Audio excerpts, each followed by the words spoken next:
하나님 말씀은 마태복음 7장 13절과 14절 두 절을 보도록 하겠습니다. 신약성경 마태복음 7장 13절과 14절 두 절입니다. 하나님 말씀 받으실 때 자리에서 일어나 주시기 바랍니다. 하나님 말씀이 이러합니다. 좁은 문으로 들어가라. 멸망으로 인도하는 문은 크고 그 길이 넓어 그리로 들어가는 자가 많고 생명으로 인도하는 문은 좁고 길이 협착하여 찾는 자가 적음이라. 아멘.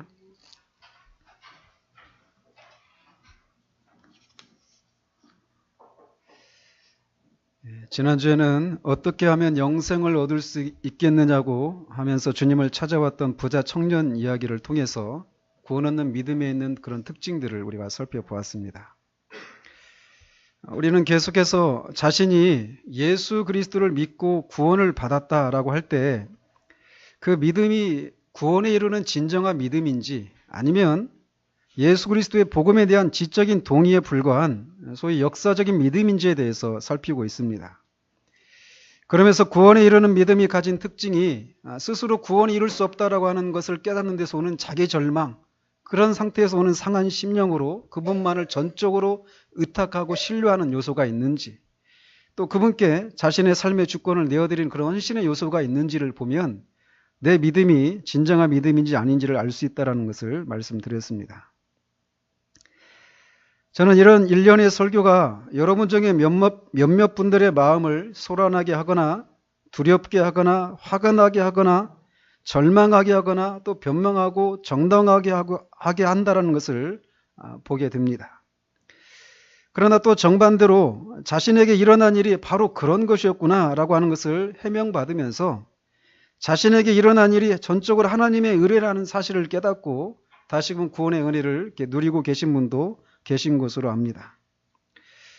어디에 해당이 되든지 여러분들은 이 일련의 설교를 들으면서 예수를 믿는다라고 하는 것이 쉬운 일이 아니구나 라고 하는 그런 생각을 갖고 계실 것입니다. 예, 그렇습니다. 예수를 믿는다라고 하는 것은 쉬운 것이 아닙니다. 이번 성탄절에도 말씀을 드렸듯이 예수님의 뒤를 따르기 위해서 마땅히 치러야 할 대가를 신중하게 계산해야 한다라고 하는 것을 생각하면 우리는 우리의 마음이 더욱 무거워지는 것이 사실입니다. 그래서 꼭 그렇게 믿어야만 진짜 믿는 것인가? 내 주변에는 그렇게 믿는 사람이 없어 보이는데 오히려 어느 정도 자기 삶도 누리면서 신앙생활도 자유롭게 하면서 그렇게 마음의 부담을 갖지 않고서도 믿는 사람들이 얼마나 많은데 왜 꼭 그렇게 예수를 믿어야 되는가? 이런 생각을 갖고 계신 분들이 분명히 계실 거예요. 그래서 사람들 앞에서 자신이 예수를 믿는다라고 하는 것을 말이나 행동으로 시인하는 그런 행동을, 그런 삶을 살아야 된다라는 거예요. 그래서 사람들에게 이상한 사람 취급을 받는 일도 있을 수 있다라는 겁니다. 또 주님보다 자기 가족마저도 더 사랑해서는 안 되는 대가를 치르기도 해야 된다는 것입니다. 그것 때문에 가족 안에서 분란이 일어날 수도 있다는 거예요. 또 날마다 자기를 부인하면서 어떤 경우에도 주님을 부인하지 않고 자기의 목숨을 잃는다고 해도 기꺼이 주님을 따르고자 하는 그런 대가를 치러야 한다라고 하는 것을 우리는 살펴보았어요. 그런 얘기를 들을 때 누가 처음부터 이렇게 어려운 삶을 산단 말인가? 이런 생각을 할 수 있습니다. 처음에는 쉬운 걸 얘기하면서 나중에 가면서 점점 성숙해지면 더 많이 헌신하고 더 어려운 삶을 사는 것이지 않는가? 만약 예수님을 믿는 것이 이런 것이라면 누가 믿는가? 이런 질문을 던질 수 있습니다. 그래서 정말 이런 길이 아니라 다른 길은 없는가? 신앙생활을 하면서 하나님께 인정을 받고 또 하나님과 친밀한 교제를 누리고 구원의 은혜를 누리면서 또 동시에 세상에서도 인정을 받고 내 삶도 어느 정도의 자유를 누리면서 살 수 있는 그런 길이나 방법은 없는가? 이런 생각을 할 수 있다는 겁니다. 제가 직장에 들어가서 1년 동안을 이런 고민을 했습니다. 이런 제3의 길은 없는가? 날마다 고민을 했습니다. 왜냐하면 이 주님의 뒤를 따르려고 하니까 너무 무서운 거예요. 세상은 너무 크고 그 앞에 저는 너무나 작았습니다. 그냥 1년, 2년이 아니라 평생을 이렇게 살아야 된다고 생각하니까 마음에 말할 수 없는 부담이 오는 거예요. 너무 무서웠습니다. 그러나 오늘 본문은 여러분이나 이 시대의 많은 기독교인들이 찾고 있는 그런 신앙은 없다라고 잘라서 말하고 있습니다. 좁은 문으로 들어가라. 멸망으로 인도하는 문은 크고 그 길이 넓어 그리로 들어가는 자가 많고 생명으로 인도하는 문은 좁고 길이 협착하여 찾는 자가 적음이라. 주님은 이 본문에서 구원받은 자의 삶의 특징을 한마디로 좁은 길을 통과하는 것이라고 말씀하십니다. 즉 주님은 이 마태복음 5장 3절에서부터 심령이 가난한 자는 복이 있나니 이로부터 시작된 이 산상수훈, 이 가르침을 따라서 사는 것은 좁은 문을 통과해서 좁은 길을 행하는 것이고 거기에는 핍박이 있다라고 말씀하시는 거예요. 주님은 그리스도인의 삶을 사는 것은 처음부터 좁은 삶이라고 말씀하십니다. 처음에는 넓은 길로 행하다가 나중에 점점 좁아지는 그런 길이 아니라 처음부터 좁은 길이고 그 끝도 좁은 길이라고 말씀하십니다. 이런 주님의 말씀을 볼 때 오늘날 우리가 흔히 듣고 있는 기독교의 그런 우리가 갖고 있는 그런 개념과는 사뭇 다르다라고 하는 것을 우리는 깨닫게 됩니다. 예수님을 믿으면 죄 사함을 받고 영생의 선물을 얻고 이 땅에서 질병이나 가난이나 이런저런 삶의 어려움으로부터 하나님의 도우심을 입어서 행복한 삶을 살 수 있다면서 복음을 전하는 것이 오늘날의 일반적인 전도 방식이에요. 그러다가 점점 신앙이 깊어지고 성숙해지면 어려워지는 것이다. 이런 생각을 갖고 있다는 것이죠. 그래서 일단 믿어봐. 이런 것이 오늘날의 전도 방식이에요. 그러나 우리 주님은 그리스도인이 되는 길은 처음부터 좁은 길을 통과해서 들어가는 것이고 처음부터 끝까지 좁은 길을 행하는 것이라고 말씀하고 계시다라는 겁니다. 이런 말씀은 우리들의 마음을 정말 무겁게 하는 아주 심히 고민하게 하는 그런 말씀이 분명합니다. 주님은 이 본문에서 우리가 두 길 중에 하나를 선택해야 한다라고 말씀하십니다. 이렇듯이 성경은 우리에게 언제나 두 길 중에 하나를 선택할 것을 여러 곳에서 말씀하고 계셔요. 신명기에서 모세가 내가 생명과 사망과 복과 저주를 네 앞에 두었다라고 말합니다. 생명과 복의 길을 가든지 사망과 저주의 길을 가든지 둘 중에 하나라는 거예요. 여호수아도 그의 생애 말년에 이스라엘 백성들에게 너희가 오늘날 섬길 자를 택하라고 말씀하십니다. 여호와를 섬기든지 아니면 다른 신을 섬기든지 둘 중에 하나를 선택하라고 말해요. 엘리야 선지자도 갈멜살에서 그렇게 얘기합니다. 너희가 어느 때까지 두 사이에서 머뭇머뭇거리겠느냐고. 여호와가 진짜 하나님이시면 그를 섬기고 바알이 진짜 신이면 그를 섬기라는 거예요. 둘 중에 하나라는 것입니다. 우리는 좁은 길을 갈 것인지 아니면 넓은 길을 갈 것인지 생명의 길을 갈 것인지 사망의 길을 갈 것인지 둘 중에 하나를 선택해야 한다라고 주님이 말씀하십니다. 즉 두 가지 길을 동시에 갈 수는 없다라는 거예요. 생명을 누리면서 사망을 누리는 것이 불가능한 것처럼 넓은 길을 가면서 좁은 길을 가는 것 또는 좁은 길을 가면서 넓은 길을 동시에 가는 것 이 두 가지는 이것은 동시에 갈 수 있는 길이 아니다라고 말씀하십니다. 주님은 이 본문에서 좁은 문과 넓은 문, 또 좁은 길과 넓은 길, 생명과 멸망, 적은 사람과 많은 무리들 이런 서로 다른 두 종류를 서로 대비하고 계십니다. 그리고 이어지는 그 뒤에 있는 구절들 속에서도 좋은 나무와 못된 나무, 아름다운 열매와 나쁜 열매, 지혜로운 건축자와 어리석은 건축자, 그리고 반석과 모래를 서로 비교하고 있어서 이 둘이 동시에 함께 가는 것은 있을 수 없다라고 말씀하십니다. 우리는 둘 중에 하나를 선택해야 한다는 거예요. 그러면서 주님은 우리 앞에는 두 가지 종류의 문이 있다라고 말씀하십니다. 그러면서 이 넓은 문과 좁은 문, 이 두 가지 종류의 문이 있는데 그들 중에서 좁은 문으로 들어가라고 말씀하십니다. 왜냐하면 그 문은 생명의 길, 즉 천국으로 향하는 길로 연결되어 있기 때문이라고 말씀하십니다. 그렇다고 해서 이 좁은 문 위에는 천국행 이렇게 써 있고 넓은 문 위에는 지옥행 이렇게 써 있는 것은 아닙니다. 분명히 넓은 문 그 위에도 천국행이라고 쓰여 있을 거예요. 그렇기 때문에 많은 사람들이 이 길이 천국행인가 보다 하고 들어가는 것이지 지옥행이라고 써 있는데 들어가지는 않는단 말이죠. 사탄은 거짓의 아비여서 사람들을 속여서 넓은 문을 천국으로 들어가는 문으로 꾸며 놓았기 때문에 많은 사람들이 속아서 그 길로 간다라는 겁니다. 그래서 수많은 이교와 어떤 인본주의적인 그런 가치관들이 자신을 천국으로 구원으로 이끌어 줄 것이라고 생각하면서 많은 사람들이 그 문으로 들어간다라는 거예요. 그러나 주님은 생명으로 인도하는 문은 좁다고 말씀하십니다. 따라서 문이 좁기 때문에 한 명이 한 번에 여러 명이 들어갈 수는 없는 그런 문이라고 말씀하셔요. 그래서 오늘날 많은 신학자들이, 현대 신학자들은 이 문을 한 번에 한 사람만 들어갈 수 있는 회전문에 이렇게 비교를 합니다. 그렇기 때문에 그 한 번에 한 사람씩밖에 들어갈 수 없는 그 회전문에 여러 사람이 동시에 들어갈 수는 없어요.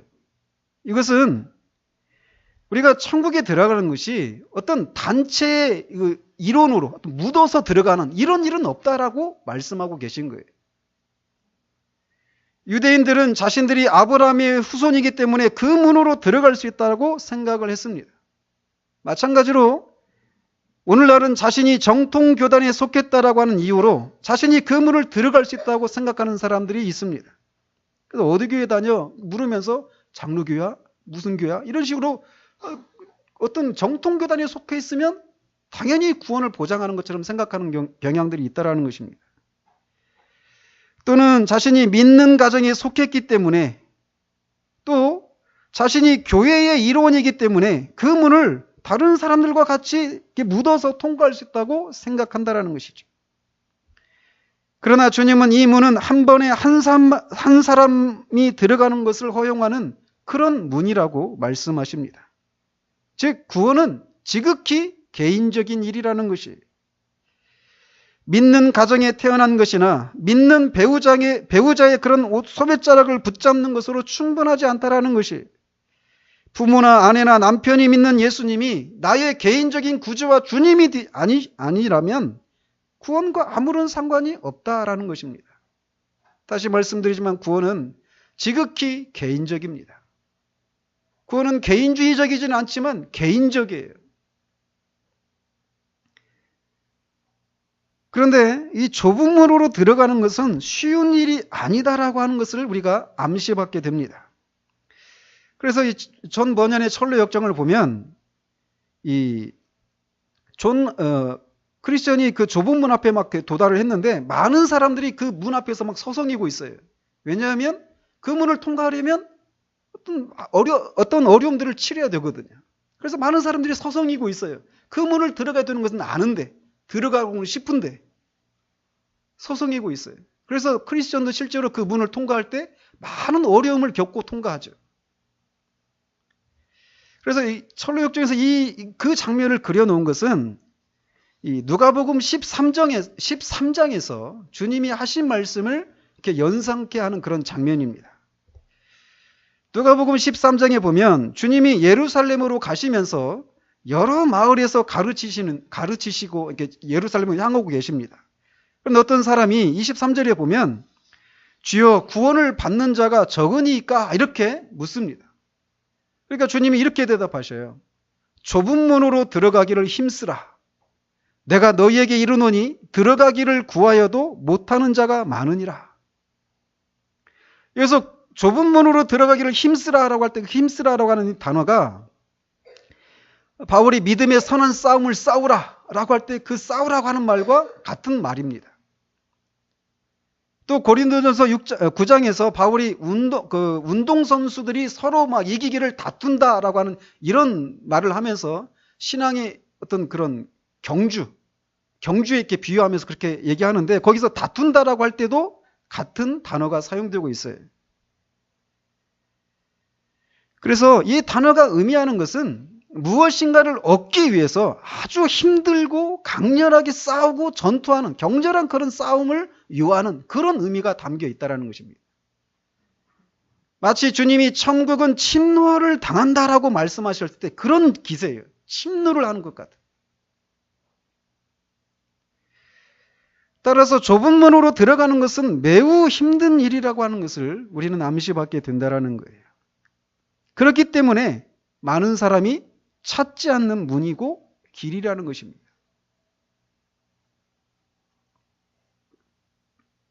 베드로는 의인이 겨우 구원을 받으면 경건하지 아니한 자와 죄인은 어디에 서리요? 라고 말합니다. 의인이 겨우 구원을 받는다라는 거예요. 좁은 문으로 들어가는 것은 힘든 일이라는 것입니다. 이런 개념은 오늘날 기독교라고 하는 것은 구원을 받는다라고 하는 것은 굉장히 쉬운 것이다라고 하는 그런 인상에 깊이 젖어들어 있는 우리로서는 굉장히 받아들이기 쉽지 않은 그런 개념입니다. 자신이 죄인이라는 사실을 인정하고 예수 그리스도의 복음에 대한 몇 가지 사실을 믿고 세례를 받아 교회 회원이 되면 이제 나는 그리스도인이 된 것으로 생각하는 이 시대의 가르침과 주님의 가르침은 너무나 다르다라는 거예요. 그렇기 때문에 주님의 뒤를 따를 것인가 아니면 말 것인가 이런 걸 가지고 고민하는 사람을 많이 찾아보지를 못해요. 왜냐하면 좁은 문으로 들어가는 것, 주님의 뒤를 따르는 것은 많은 대가를 치른다라고 하는 힘든 일이라고 하는 그런 인상을 받지를 못하고 있기 때문에 그렇습니다. 주님은 생명으로 인도하는 좁은 문은 찾는 이가 적다고 하시는데 여기서 찾다라고 하는 이 단어는 그냥 가다가 우연히 발견돼 이런 개념이 아니라 그걸 무엇인가를 찾으려고 애타게 막 탐구하다가 찾아내는 이런 개념이에요. 즉 좁은 문으로 들어가는 것을 그냥 우연히 좁은 문이 발견되는 것이 아니라 그 문을 찾기 위해서 막 애를 써야 된다 이런 요소가 있다라는 거예요. 그래서 그 철로역정에서도 보면 크리스천이 좁은 문으로 곧장 가지를 못해요. 이런저런 어려움을 겪고 거기에 도달하는 것을 보게 됩니다. 따라서 이런 좁은 문으로 들어가라고 하는 이 주님의 말씀은 오늘날의 안이한 신앙과 그런 값싼 은혜와는 너무나 거리가 멀다라고 하는 것을 보게 되는 것입니다. 그래서 존 메가더는 천국은 아무런 삶의 변화도 없이 예수님을 원하는 사람들을 위한 곳이 아니다. 그곳은 오직 전심으로 찾고 들어가려고 필사적으로 애쓰는 사람들을 위한 곳이다라고 말을 합니다. 그렇기 때문에 그 문 앞까지 갔던 사람들이 치러야 할 대가를 생각하고는 그 부자 청년처럼 고민하면서 돌아가는 거예요. 그렇다고 해서 이 말이 우리가 값을 치르고 구원을 얻기 위해서 애를 쓰고 열망하면 우리 스스로 구원을 얻을 수 있겠구나 이런 말을 말씀드리는 것이 아닙니다. 구원은 오직 전적으로 하나님의 은혜로만 가능합니다. 하나님의 은혜로 스스로 구원에 이를 수 없다라고 하는 사실들을 깨달은 사람. 그래서 자신의 상태 그대로 남아있으면 심판을 받아 영원한 형벌을 받을 수밖에 없는 자신의 처지를 깨닫고 거기서 벗어나기를 원하지만 스스로 거기서 벗어날 수 없다는 것을 깨닫는 사람들에게서 이런 요소들이 나타난다는 거예요. 그래서 하나님의 은혜로 상한 심령을 소유한 자들만이 어떤 대가를 치른다 해도 기꺼이 감수하겠다라고 하는 그런 마음을 품고 이런 선택을 할 수 있다는 겁니다. 이 좁은 문은 한 사람만 들어갈 수 있을 뿐만 아니라 들어가는 사람이 등에 다른 짐을 가지고 들어갈 수 없다라고 하는 것도 암시합니다. 그래서 그 문을 들어가기 위해서는 그냥 혼자 들어가야 돼요. 어떤 짐도 지지 않은 채로. 문 뒤에 자신이 애지중지하는 것들을 남겨놓고 들어가야 한다라는 것입니다. 지난주에 살펴본 부자 청년은 자신의 재물을 놓고 들어가야 한다는 것을 깨닫고 근심하며 돌아가고 말았습니다. 우리가 뒤에 남겨두고 가야 할 것은 자기의, 세상과 세상의 가치관들, 사람들, 명예, 재물, 죄 이런 것들을 놓고 가야 합니다. 이런 것들을 그대로 짊어진 채 그 문을 통과할 수 없다라는 거예요. 그리스도를 영접한다라고 하는 것은 우리가 이미 가지고 있는 것들 위에 예수님을 하나 더 얻는 것, 이런 정도의 의미가 아닙니다. 구원은 전적인 변화가 따르는 것이에요. 그렇기 때문에 그런즉 누구든지 그리스도 예수 안에 있으면 새로운 피조물이라, 이전 것은 지나갔으니 보라 새 것이 되었도다 라고 말하는 거예요. 구원은 전적인 변화를 요하는 그 무엇입니다.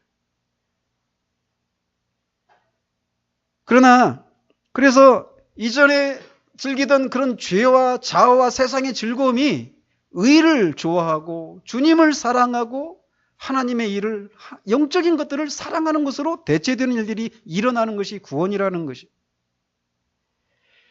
그러나 넓은 문은 자신이 애지중지하는 것들을 얼마든지 가지고 들어갈 수 있습니다. 혼자만이 아니라 여러 사람이 동시에 들어갈 수 있으리만치 충분히 넓습니다. 그 문은 전적인 변화를 요구하지 않습니다. 넓기 때문에 힘쓸 필요도 없습니다. 자신이 하고 싶은 만큼만 노력하면 돼요. 이렇게 우리 앞에는 넓은 문과 좁은 문이라고 하는 두 문이 있다라고 주님이 말씀하십니다. 또한 이 두 문은 각각 서로 다른 성격의 두 길로 우리를 인도한다라고 말씀하십니다. 하나는 넓은 길이요, 다른 하나는 좁은 길입니다. 넓은 길은 좁은 길을 가는 것보다 훨씬 쉽습니다. 거기에는 어떤 제한도 속박도 없습니다. 한 가지 법칙이 있다면 내 마음과 육체가 원하는 대로, 내가 행복할 수 있다면 무엇이든지 하면 되는 것이, 그것만이 이 길에서 통하는 유일한 법칙입니다. 그렇기 때문에 많은 사람들이 찾아요. 피노키오가 그 당나귀 섬에 막 마음껏 놀 수 있으니까 어떤 제한도 속박도 없는 그 당나귀 섬에 갔던 것처럼 이 넓은 길에도 어떤 제한과 속박이 없습니다. 내 마음이 원하는 대로, 내 육체가 원하는 대로 살면 됩니다. 그러나 이것을 단지 세상 사람들이 가는 길로만 생각할 것도 아닙니다. 주님이 지금 이 말씀을 하고 있는 사람들은 주님의 말씀을 듣겠다고 와 있는 사람들이에요. 즉, 이 말씀은 신앙을 가졌다고 하는 사람들에게도, 그들 중에도 얼마든지 넓은 길로 행하고 있는 사람들이 있다라고 하는 것을 우리에게 시사해 주고 있는 거예요. 신앙의 세계에서 넓은 길이란 예수 그리스도를 믿습니다, 나는 예수 그리스도를 사랑합니다라고 고백하고 자신이 원하는 대로 사는 것을 말합니다. 주님이 주시는 구원의 은혜는 누리지만 주님이 요구하시는 삶은 차차 살겠노라고 하는 것을 가리킨다라는 거예요. 자아를 부인하고 죄와 더불어 싸우고 세상의 유혹을 이기기 위한 싸움은 요구되지 않는, 단지 몇 가지 복음의 내용에 동의를 표하고 주일이면 한 번씩 교회에 나와주고 어느 정도의 봉사를 하는 것으로 자신의 할 바를 다했다고 생각하는 그런 신앙의 태도를 가리킨다라는 것이에요. 물론 자신도 주님께 전적으로 헌신하지 않고 있다는 것을 알지만 그런 생각을 가지면서도 나는 아직 신앙이 어리기 때문에, 그리고 나는 아직 젊기 때문에 아직도 이 세상에서 해야 될 일도 많고 누려야 될 것도 너무나 많기 때문에 나중에 신앙이 성숙하면, 시간이 더 많이 주어지면, 자유로워지면 그때 하겠다라고 하면서 오늘 현재 주님을 위해서 애쓰는 삶이 없는 그런 것이 바로 넓은 길을 행하고 있는 것이라는 것입니다. 이 길에서 인정되는 기독교는 결코 종교가 우리의 삶을 간섭하고 통제해서는 안 되는 기독교입니다. 지난번에도 말씀드렸듯이 하나님이시라도 자신이 그어놓은 선을 넘어서면 절대로 안 되는 것이, 설교가 자신의 마음을 혼란하게 하고 갈등을 일으켜서는 안 됩니다. 그저 뒤에서 자신이 하는 일을 응원하고 자신이 소원하는 것들이 이루어질 수 있도록 필요한 자원들을 공급하면 된다라고 하는 기독교가 바로 넓은 길에 있는 기독교의 특징이에요. 오늘날 얼마나 많은 사람들이 이 길에 서 있는지 모릅니다. 세상에 있는 사람들이 아니라 교회 안에 있는 사람들이 말이에요. 그러나 좁은 길을 행하는 것은 힘듭니다. 이 길에는 제한이 있습니다. 속박이 있습니다. 자기를 포기해야 돼요. 이 길에 들어서기 위해서는 우리가 애지중지하는 것들을 포기하고 들어와야 하기 때문에 힘이 듭니다. 옛 자아와 안락한 삶과 자기 자신을 위한 삶, 재물, 명예, 사람들의 칭찬과 환호 등등. 그렇기 때문에 주님은 자신을 따르겠다고 찾아오는 사람들에게 그들이 치러야 할 비용을 신중하게 계산하고 따르라고 하시는 것입니다. 지난주에도 말씀드렸지만 그 부자 청년이 가지고 있는 스펙은 얼마나 대단한 것이고, 만약 그가 정말 예수님을 믿는다라면 그가 교회와 하나님 나라 일에 얼마나 유용하게 사용될 수 있는 사람이었습니까? 그러나 주님은 그 청년에게 복음의 내용 몇 가지를 제시하신 후에 내 기도를 따라하라고 하면서 나를 믿느냐라고 말하고 그를 구원받은 사람으로 선포하고 너는 영생을 얻었다라고 돌려보내지 않으셔요. 오히려 이웃을 사랑하라는 이 계명을 통해서 그가 실상은 한 번도 계명을 지키지 않았던 죄인이라는 사실들을 깨닫게 하십니다. 그리고 재물을 버려서 팔아서 다 나눠주라고 한 이 말씀을 통해서 재물이 그에게 우상이 되어 있다라고 하는 것. 우상 숭배는 결국 자기를 행복하게 위한 것이에요. 즉 자기의 주인이 자기 길을 선언하는 것이 우상 숭배라고 하는 것을 통해서 나타나는 것이거든요. 결국 주님의 요구는 너의 삶의 주권을 나한테 넘겨라, 이 요구였습니다. 그러나 그는 자신이 소유한 것이 너무 크게 보였기 때문에 그걸 포기하지 못하고 원래 있던 곳으로, 영성이 없는 곳으로 돌아가고 말았습니다. 이렇게 치러야 할 대가가 있기 때문에 이 길은 힘들어요. 그렇기 때문에 사람들에게 인기가 없습니다. 그래서 그런 사람들이 적어요. 또한 사람이 그리스도인이 된다라고 하는 것, 그래서 이 좁은 길을 행한다라고 하는 것은 사탄에 대한 선전포고를 하는 것을 의미하기 때문에 이 길을 행하는 것은 힘이 듭니다. 예수 그리스도를 믿어서 구원을 받는다라고 하는 것은 그 믿기 전까지는 사탄의 왕국에서 사탄의 지배를 받으며 사탄의 졸개로 사는 그런 삶이었습니다. 그런데 그 사람이 예수를 믿는다라고 하는 것은 사탄을 반역하는 것이에요. 그리고 하나님의 아들의 나라로 넘어가는 것입니다. 더 이상 사탄이 자기 주인이 아니라 예수 그리스도가 나의 주인이라고 고백하는 것이에요. 그렇기 때문에 사탄은 그 한때 자신의 졸개했던 사람들을 그냥 내버려 두지 않습니다. 사탄은 곧장 그를 향해서 반격을 취합니다. 따라서 사탄의 반격을 받아서 때로는 목숨을 잃어버릴 수도 있습니다. 직장을 잃어버릴 수도 있고 많은 손해와 사람들로부터 이상한 사람 취급을 받는 일들이 일어나게 됩니다. 그렇기 때문에 이 길은 어려워요. 우리는 내가 세상에서 매우 성실하게 살고 선한 일을 도모하고 능력을 갖추면 신앙생활도 잘하고 세상에서도 인정받을 수 있는 길이 있지 않을까, 이런 생각을 합니다. 그것이 제가 청년 때 받았던 가르침이었어요. 그러나 우리는 기억해야 됩니다. 이 좁은 길은 주님이 가셨던 길입니다. 따라서 주님이 가셨던 길을 살펴볼 필요가 있어요. 주님은 이 세상에서 항상 선한 일을 하셨던 분이셨습니다. 죄인들을 위해서 죽기까지 하셨던 분이셨어요. 그러나 주님의 전체 삶은 조롱과 멸시와 고난과 핍박이 따르는 삶이었습니다. 물론 주님의 진정한 제자들로부터는 사랑과 존귀와 영광을 받으셨어요. 그러나 세상 가운데서는 그러했다라는 것입니다. 그분은 가족들과 고향에서도 배척을 당하셨습니다. 신앙 공동체라고 할 수 있는 제자들로부터도 배신을 당하셨습니다. 좁은 길을 간다라고 하는 것은 이렇게 주님이 가셨던 그 길을 따라가는 것이에요. 그러므로 주님이 이런 고난을 받으시는 길을 갔다면 그분의 종인, 그분의 제자인 우리들이 기대해야 될 길이 무엇이겠습니까? 처음에 제가 말씀드렸던 것처럼 저는 직장에서 1년 동안 이런 갈등을 했어요. 제 3의 길은 없을까? 신앙생활도 잘하고 세상에서 인정받을 수 있는.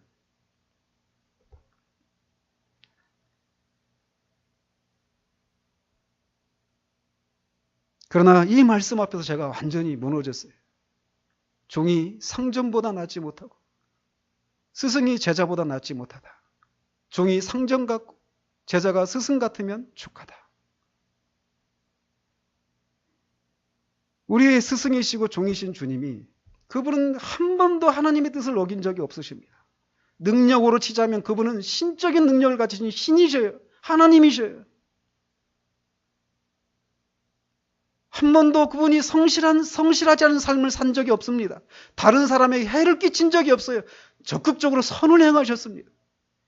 그분의 지혜는 지혜 그 자체이십니다. 그런데 그분이 고난을 받으셨어요. 다른 길은 없습니다. 그 주님처럼 살든지 아니면 타협하든지 제3의 길은 없습니다. 우리는 주님보다 지혜로울 수 없어요. 그렇기 때문에 주님은 자신을 따르기 전에 먼저 내 제자로서 너희들이 가야 될 그 좁은 길에서 치러야 될 비용이 무엇인지를 신중하게 계산하라고 말씀하셔요. 주님은 내키지 않아 하는 사람의 마음을 사기 위해서 제발 나를 믿어줘라고 애걸복걸하시지 않아요. 오늘날 기독교가 주님을 그런 분으로 낮춰버리고 말았습니다. 그러나 주님은 주님이십니다. 주권자이십니다. 이렇게 주님의 뒤를 따르는 길은 좁은 길을 가는 것은 힘들고 두렵기까지 한 길입니다. 또 주님은 두 가지 문과 두 가지 길에, 이 두 가지 길과 함께 이 두 가지 길의 궁극적인 운명에도 두 가지 종류가 있다라고 말씀하십니다. 좁은 길은 생명으로 인도한다라고 말씀하셔요. 그러나 넓은 문은 멸망으로 인도한다라고 말씀하십니다. 앞에서도 말씀드렸지만 각각의 문 입구에는 천국행이라고 하는 표지가 붙어 있을 것입니다. 그러나 그 마지막은 완전히 반대되는 길로 인도합니다. 넓은 길은 처음에는 쉬웠지만 그 마지막은 어려워집니다. 왜? 지옥에 들어가 영원한 형벌을 받아야 하기 때문에 그렇습니다. 가는 길에서 어떤 제한이나 속박이 없어서 편안하고 쉬운 길이었지만 그 끝에는 파멸이 기다리고 있다는 거예요. 그러나 좁은 길은 생명으로 인도합니다. 그 길 끝에는 주님이 두 팔을 벌리고 기다리고 계십니다.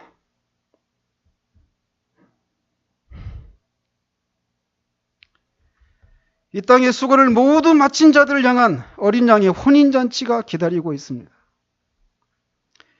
주님이 주신 인생의 모든 자원이 고갈되고 그가 사용하던 검도 무뎌지고 그의 등은 굽어있고 한 걸음도 뗄 수 없을 정도로 지쳐있지만 그 길 끝에 그렇게 수고하고 지친 주의 종들을 향한 천국의 환대가 그들을 기다리고 있다는 겁니다.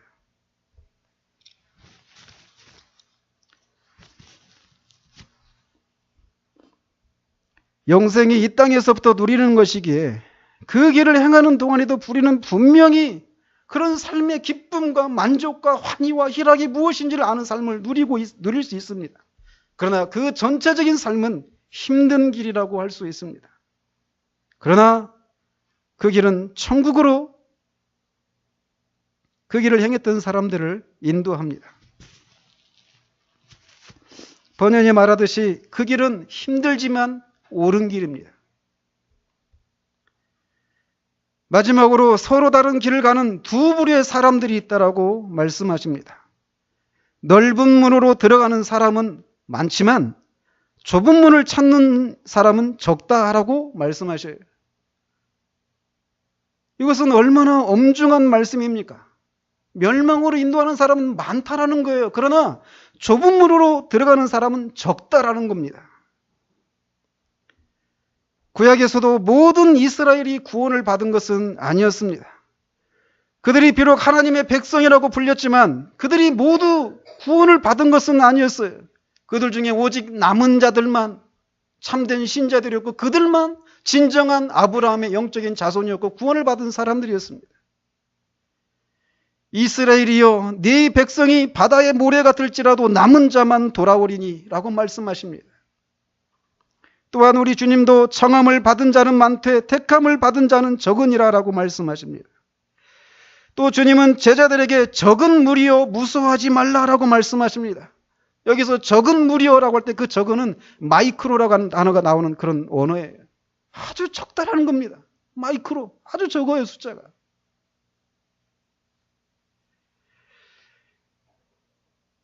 이렇듯 믿는 자, 곧 남은 자는 언제나 적은 무리였습니다. 이들은 인간적으로는 너무나 연약하고 무능력한 그런 존재들이었어요. 그러나 자신에게 능력 주시는 자 안에서 자신의 주인을 위해서 기꺼이 수고하는 사람들이었습니다. 예, 물론 이들도 넘어지고 실패도 합니다. 우리의 지난 한 해가 우리 한 해를 돌아봐도 그렇지 않아요? 그러나 그들이 비록 넘어지고 실패한다고 해도 그들이 좁은 길에서 넓은 길로 옮겨지는 것은 아닙니다. 그들은 여전히 좁은 길 위에 서 있어요. 그러나 우리가 넘어지고 실패할 때 주님은 그분의 임재를 거두시기도 하십니다. 그럴 때마다 우리는 즉시 우리의 죄를 정직하게 고백하고 그리스도의 보혈을 의지해야 합니다. 그러면 주는 미쁘시사 다시금 그분의 얼굴을 우리에게로 향하시고 다시금 그 길을 걸을 수 있는 소망과 힘을 주십니다. 라헬의 말처럼 그렇게 몇 번의 겨울과 몇 번의 여름을 마치고 나면 끝이 있다라는 거예요.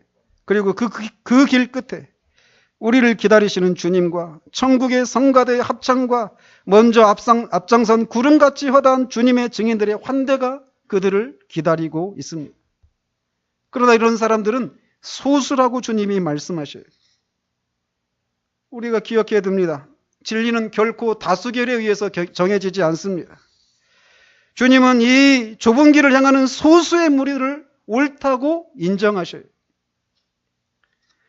인간적으로 생각하면 넓은 길을 향하는 것이 자연스러운 선택입니다. 이게 우리의 본성에 너무나 어울리는 것이에요.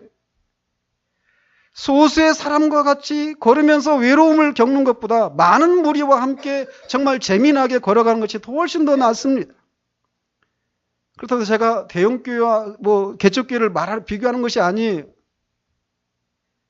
더군다나 자신이 애지중지하는 것들과 죄를 그대로 가진 채 그 이외에 그리스도만을 얹어놓고 충분히 그리스도인의 삶을 살고 있다고 생각할 수도 있습니다. 자기를 부인할 필요도 없고 십자가를 질 필요도 없습니다.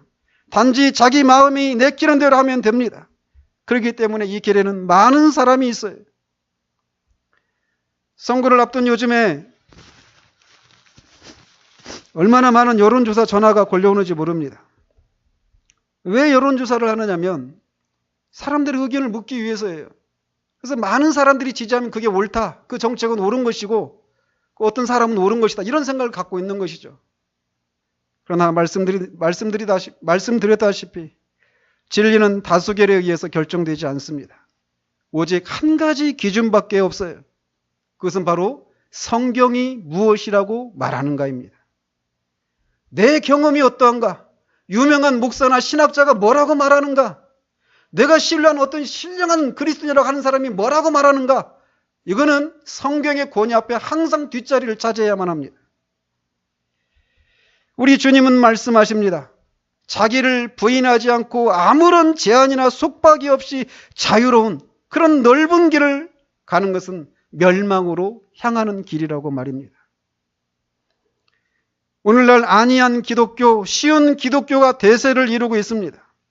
예수를 믿으면 죄사함과 영생의 선물을 받고 현세에서도 이런저런 복을 받는다는 가르침들이 넘쳐납니다. 그리고 사람들은 그것을 얻기 위해서 정말 자신을 다 드리는 것 같이 그렇게 살아갑니다. 그러나 그런 가르침들 속에는 십자가를 지고 자기를 부인하는 것이나 좁은 문으로 들어가서 좁은 길로 행해야 된다라고 하는 이런 얘기가 없어요.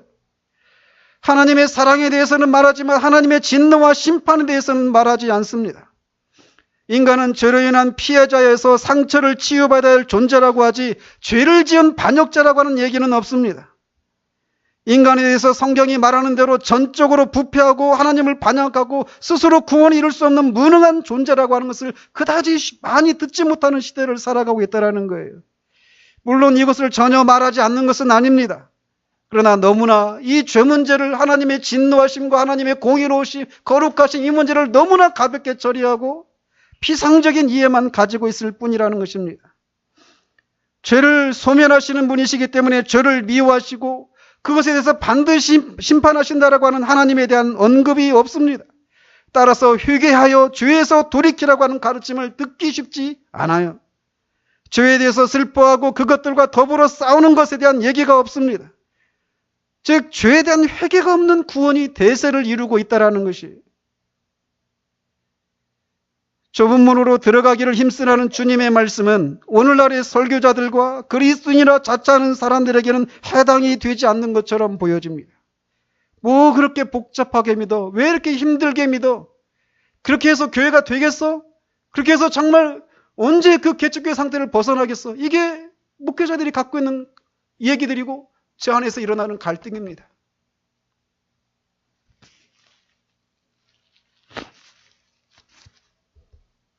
저는 여러분들이 1년의 말씀을 듣고 교회를 떠나겠다라고 하는 생각을 갖고 있는 분도 계신 걸 알아요. 그렇다면 이런 상황에서 여러분들의 마음을 좀 다독이고 좀 붙잡고 이렇게 하고 싶은 마음이 왜 안 일어나겠습니까? 어제도 이 말씀을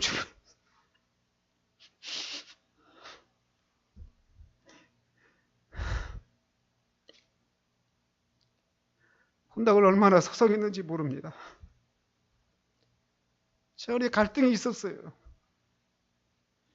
제가 처음 사역을 할 때, 첫 설교를 하는 날, 준비한 설교를 가지고 강단에 올라가려고 하는데 그 뒤에서 앉아있는데 사단이 제 앞에까지 와서, 야, 너 그거 다 알아. 다른 사람 아무도 안 들을 거야. 그 얘기를 들으면서 막 제가 얼마나 낙심이 됐는지 모릅니다. 그러나 주님을 의지하고 말씀을 전할 수 있었어요.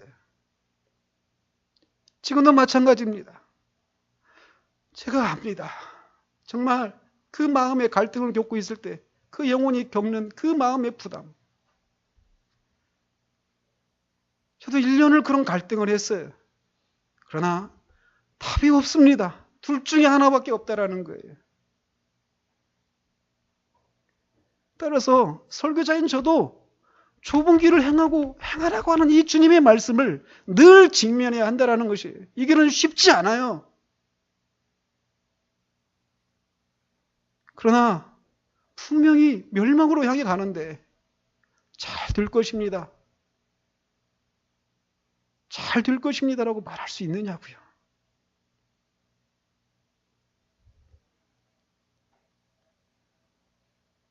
좁은 문으로 들어가라. 생명으로 인도하는 문은 좁고 길이 협착하여 찾는 자가 적다라고 주님 말씀하십니다. 여러분, 좁은 길을 가는 것이 너무 어렵게 다가오지 않으십니까? 너무 무섭지 않아요? 마음이 답답해오지 않습니까? 누가 이런 좁은 길을 갈 수 있겠는가? 이런 생각이 밀려오지 않아요? 맞습니다. 구원이 스스로 우리가 이룰 수 없는 것처럼 이 좁은 길을 가는 것도 우리의 거듭나지 않은 본성을 가지고는 이 길을 도무지 갈 수가 없습니다. 주님을 믿는 사람들은 영적인 변태 성욕자들이 아니에요. 사람들로부터 이상한 취급받는 것을 즐거워하는 사람이 아니라는 것입니다. 외로움을 아는 사람이에요. 고난이 고난입니다. 십자가는 십자가예요. 따라서 이 길은 예수 그리스도라고 하는 문을 통과하지 않은 사람들은 행할 수 없는 길이라는 거예요. 그리스도인이 아닌 사람들이 그리스도인의 삶을 사는 것은 그가 스스로 구원을 얻는 것이 불가능한 것처럼 불가능하다라는 것입니다. 이 길은 오직 그리스도를 믿어서 거듭나고 새로운 본성과 새로운 마음을 가진 사람만이 갈 수 있는 길입니다.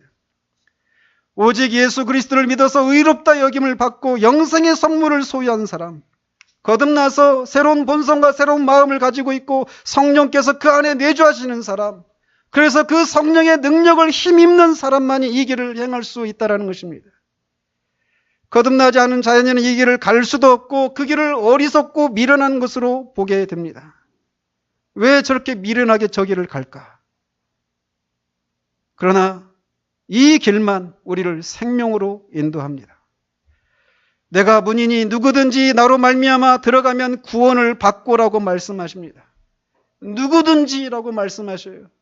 그가 어떤 추악한 죄인이라도 예수 그리스도의 문을 통과하면 구원을 받는다라고 말씀하십니다. 그렇기 때문에 복된 소식이에요. 주님의 뒤를 따르면 구원받으면 우리가 인생에서 잘 되기 때문에 복된 소식이 아니라 내가 어떤 추악한 죄를 지었다 하더라도 지금까지 어떤 불순종의 삶을 살았다 하더라도 그 죄를 회개하고 예수 그리스도를 붙잡으면 구원에 이를 수 있다고 하는 것 때문에 복된 소식이라는 것입니다.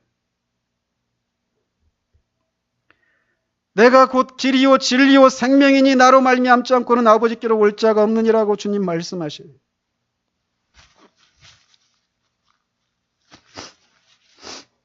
예수 그리스도라고 하는 문을 통과하면 구원을 얻고 이 생에서도 영생을 누리고 내세에서는 보다 완전한 생명을 누리게 될 것입니다. 그 길에는 치러야 할 대가가 분명히 있지만 그 길을 행할 때 주님은 우리에게 힘을 주십니다. 좁은 길을 행하는 자들에게는 고난과 핍박과 여러 가지 힘든 일이 분명히 있어요. 그러나 그런 고난을 능가하는 영생의 복을 허락하신다라는 것입니다. 그들에게 주님은 세상이 알 수도 줄 수도 없는 평강을 주십니다. 주님만이 주시는 기쁨이 있어요. 주님만이 주시는 사랑이 있습니다. 사랑은 얼마나 그 기세가 센지 불도 이 불을 그 홍수라도 그 불을 끌 수 없는 것 같이 사랑의 기세가 그래요. 주님이 우리를 사랑하신다라고 하는 그 사실은 우리를 하여금 얼마나 용기 백배하게 해서 우리가 살 수 없었던 생각할 수도 없었던 그런 삶을 살게 하는지 모릅니다. 주님은 좁은 길을 행하는 자들에게 끊임없이 그런 은혜를 주셔요. I love you. 난 너를 사랑한다. 실패하고 넘어져도 나는 너를 사랑한다라고 말씀하셔요. 그 사랑에 힘입어서 우리가 다시 일어나서 갈 수 있는 것입니다.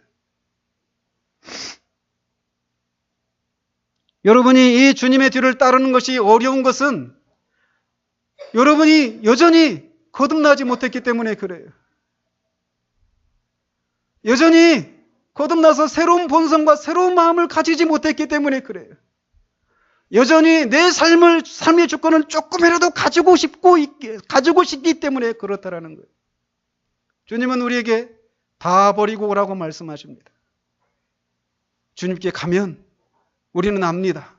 내가 그렇게 애지중지했던 것들이 얼마나 썩어질 것이고 얼마나 허무하고 공허한 삶이었는지를 알게 돼요.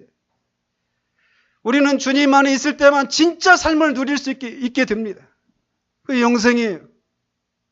많은 사람들이 종교적인 행위를 하지만 경건의 모양을 갖고는 있지만 그 안에서 정말 경건의 능력은 없고 진짜 생명을 가진 사람들이 누려야 될 그런 어떤 삶의 그런 능동적이고 능력 있는 상기 있는 그런 모습을 드러내지 못하는 것은 그의 구원이 진짜인가 아닌가를 검증할 필요가 있다는 것을 보여주는 거예요. 주님의 뒤를 따르는 것은 우리가 아무런 짐도 안 지고 아무런 멍에도 지지 않는 채로 그냥 룰루라라 하면서 가는 것이 아닙니다. 우리는 여전히 주님이 우리에게 맡기시는 멍에가 있고 짐이 있어요. 그걸 져야 합니다. 주님 말씀하십니다. 내 멍에는 쉽고 내 짐은 가볍다라고. 그러므로 주님이 말씀하셔요. 수고하고 무거운 짐진 자들아 다 내게로 오라. 내가 너희를 쉬게 하리라. 이 주님의 초청을 아멘으로 받아들이고 그분께 전적으로 자신을 맡기는 순간 여러분은 알게 됩니다. 여러분이 얼마나 그동안 주의 권세에 사로잡혀 있었는지, 얼마나 그 세상의 권세라고 하는 것에 사로잡혀서 그것이 요구하는 대로 살 수밖에 없었던지, 실상은 내가 자유롭다고 생각했지만 사실은 종이었다는 것을 알게 됩니다.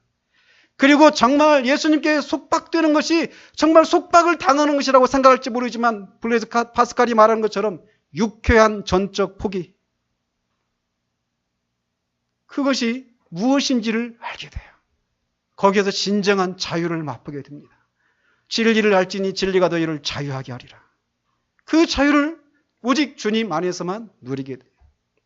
두 사이에서 어느 때까지, 저는 여러분에게 공부하고 싶어요. 엘리야가 말한 것처럼 어느 때까지 두 사이에서 머뭇머뭇거리겠습니까? 예수님을 믿으십시오. 예수님을 여러분의 구세주뿐만 아니라 주님으로 믿으십시오. 그러면 거기에 생명이 있습니다. 참 삶이 있습니다. 이미 이 길에 들어서신 분들이 여러분들 중에 계실 겁니다. 여러분이 지금도 그 좁은 길을 걸으면서 겪고 계시겠지만 이 길은 정말 녹록지 않은 길입니다. 이 한 해도 여러분은 이 길을 걸어오면서 얼마나 그 길에서 외롭고 힘들고 지치고 무서운 일들을 겪었습니까? 그러나 우리가 분명히 그런 것들이 우리 앞에 엄습한 적이 있었지만 우리가 그것들에 눌려서 완전히 엎드러지지 않았던 것은 주님이 우리와 함께하고 계셨기 때문에 그렇습니다. 주님은 이 좁은 길을 우리에게 가라고 하시고 그 끝에서 그냥 가만히 기다리고 계시는 분이 아니십니다. 예, 주님은 거기서 기다리고 계셔요. 또 그러나 성령으로 우리 안에 계셔서 우리가 가는 길을 함께 동행해 주십니다.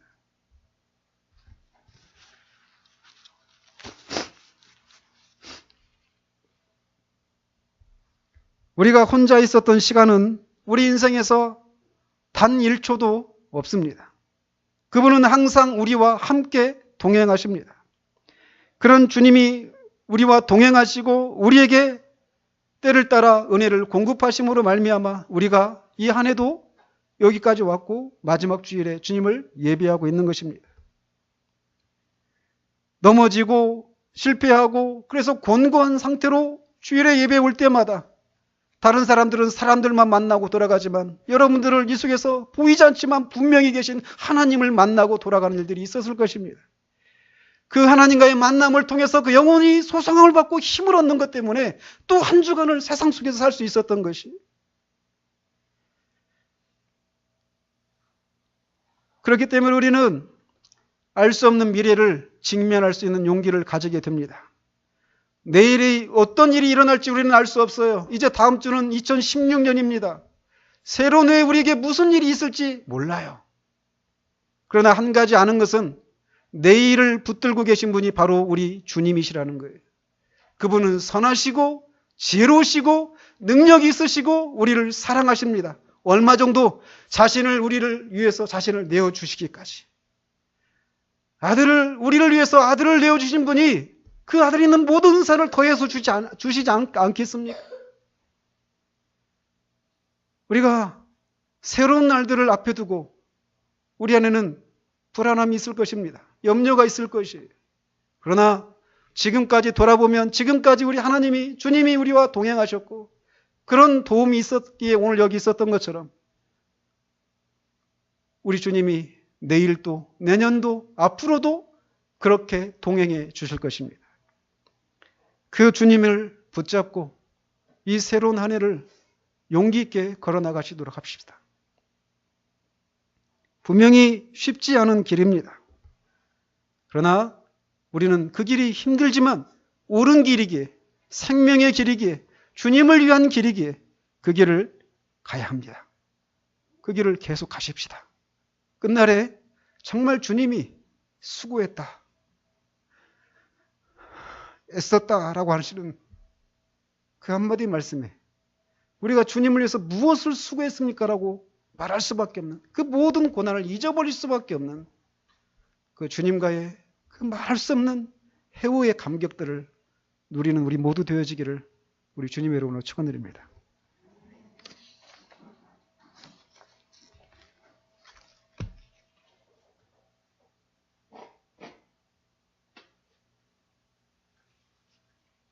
기도하겠습니다. 하나님 아버지 감사합니다. 2015년이 이제 다 지나고 마지막 주일 이렇게 주님 앞에 나와서 예배할 수 있는 자리에 우리를 있게 하심을 감사드립니다. 하나님, 우리의 눈을 열어서 우리가 누구인지 보여주시기를 원합니다. 우리에게 지혜와 계시의 영을 허락해 주셔서 우리가 아버지라 부르는 하나님이 얼마나 크신 능력의 하나님이신지를 보게 하시옵소서. 우리 주 예수 그리스도 안에서 우리들에게 허락하시기를 원하시는, 주시기를 원하시는 성도의 기업의 풍성함이 무엇인지를 알게 하시옵소서. 그래서 우리가 정말 주님이 가라고 하시는 이 좁은 길을 정말 용기 있게 뚜벅뚜벅 걸어 나갈 수 있도록 주님 도와주시옵소서. 때로는 넘어지고 실패하고 때로는 우리가 두고 온 것들을 뒤돌아보는 그런 시간들이 있을지라도 주님이 아십니다. 우리가 결코 그 길로 되돌아갈 수 없는 사람들이라고 하는 것을 말입니다. 아버지 하나님, 정말 우리가 이 땅을 사는 동안 우리가 정말 주님께 속한 자들임을, 주님이 우리를 다스리시고 인도하시는 분이심을 우리의 삶을 통해서 입증하는 삶을 살 수 있도록 이 새로운 한 해도 우리를 붙들어 주시고 인도해 주시기를 원합니다. 아직도 두 사이에서 머뭇머뭇거리는 영혼들, 하나님 정말 저들을 불쌍히 여겨주시고 정말 저들이 정말 말씀의 권위 앞에 정말 아멘으로 어린아이처럼 순종하게 하시고 정말 그 주님께 자신을 내어드림으로 참 생명을, 참 자유를 누릴 수 있도록 주님 은혜 베풀어 주시기를 원합니다. 예수 그리스도 이름으로 기도합니다. 아멘.